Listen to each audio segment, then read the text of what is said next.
Hello everyone, this is Lincoln's Prime, and today we are taking a look at the first of the 13 primes. This is the Transformers Age of the Primes Voyager class, Prima Prime. This is the first part of a 13-part series I'm going to be doing, and I'm going to be reviewing each of the 13 primes in the exact order of which they are supposed to be, so it only makes sense to start off with Prima. Moving right into all of the detail of this figure, I think Prima looks fantastic. Now, if you don't know, this actually combines two different designs into one. This is actually a combination of the G1 design and the Covenant of Primus design. You can see the G1 elements in the overall kind of build of the body itself, especially with the head right here as well. The head is definitely based off of his G1 design, as well as the rest of the more blocky proportions of this figure. And then the Covenant of Primus design elements come in with all of the different detailing that we see on the body, as well as the colors. The white and the blue are also taken from the Covenant of Primus design, and it all looks very, very nice. We get some silver on the head, which looks really good, as well as a pretty nicely sculpted face, some metallic blue eyes, which looks really good, and then we see a lot more of that metallic blue on some of these little highlights here on the shoulders, the chest, the waist area, and the knees and shins, and it looks really, really cool. We don't see really much more of that on the back, a little bit here on these headlights, but that comes in more for the vehicle mode. We get some more gray detailing when it comes to the shoulders and the waist, and it contrasts very nice with the rest of the white detailing, and I think it looks very, very nice. The sculpted detailing looks really good with all of this mechanical kind of detailing coming through, making it look very alien, as it should, considering that this is not an Earth-based vehicle of any kind whatsoever. But it does look very, very good. The proportions are great. The overall build is great, and he feels very nice in hand. Very solid figure. I mean, you did kind of see that. That's not... Yeah, he passes the shake test, and yeah, he feels very good in hand, looks very good, and I love it. Now, in terms of his articulation, we do have a ball joint at the head, which allows him to look up very far. I really, really dig that, because it does allow for a lot of poses where he's like looking up and all that kind of stuff. Maybe he's like wielding a sword and charging. That really, really helps. But yeah, he looks up very far, down not too much, rotation all the way around, and quite a bit of side to side, which is very nice. The arms can rotate all the way around, but do make sure to be mindful of where the shoulder pads are, as they can sometimes hinder the movement of the shoulders. So if you're moving the arms around, just kind of be sure to move the shoulder pieces around, and you have a lot more range when moving them around. Rotation going up like so, and down, swivel at the bicep, a little more than 90-degree bend at the elbow, a swivel at the wrist all the way around, and a hinge joint at the fingers. We do have a waist joint at the waist,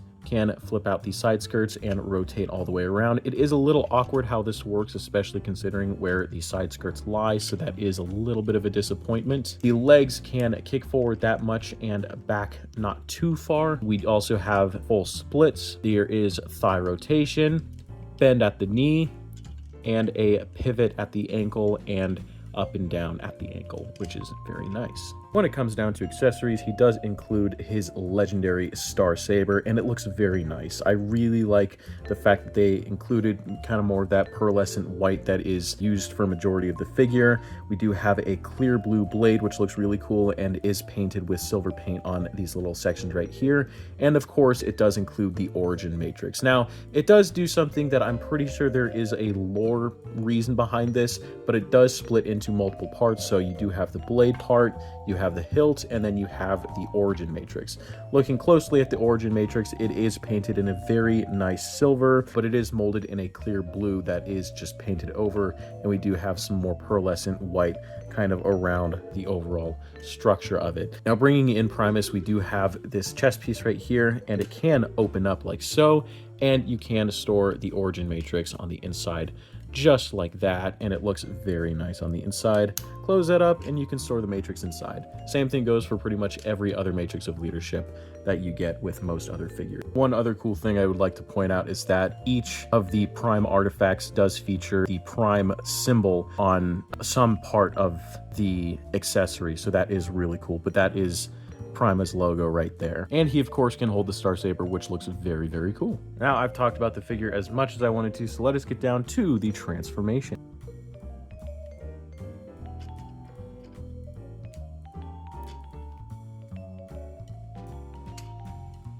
One thing I recommend doing before continuing with the transformation is to store the origin matrix on the inside of the chest.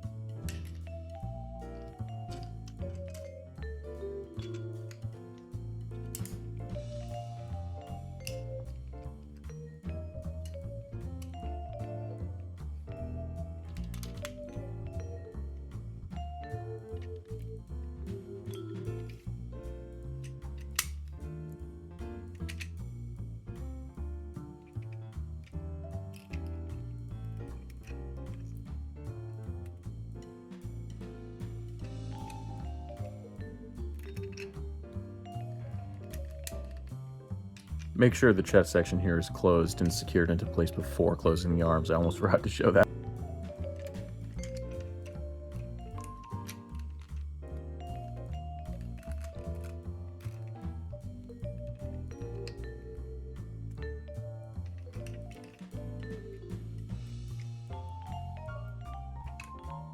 And here we have Prima in his vehicle mode, and it's a brick. It looks all right enough, but I can really tell that the main event of this figure is supposed to be the robot mode. They didn't really have designs for alternate modes for the primes, but considering these are Transformers characters, they needed to make the toys transform.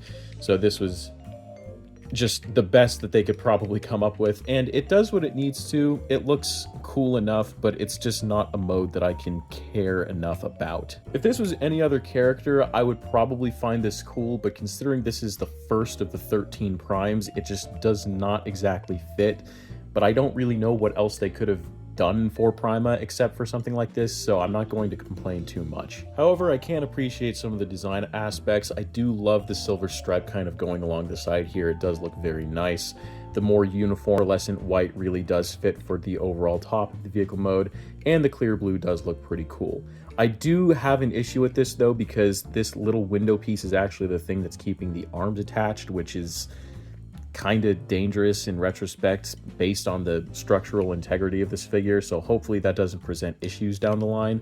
But I haven't faced anything so far, and it does feel pretty solid, so I don't think it's going to have issues, but it is definitely something kind of scary to think about. Overall, it exists. For my final comments on this figure, I think this is a great multiverse representation of the character of Prima in general. I think it does a fantastic job of what it needs to do. I think the accessory of the Star Saber looks fantastic. The transformation is okay. I mean, transforming it from robot to vehicle isn't the most fun.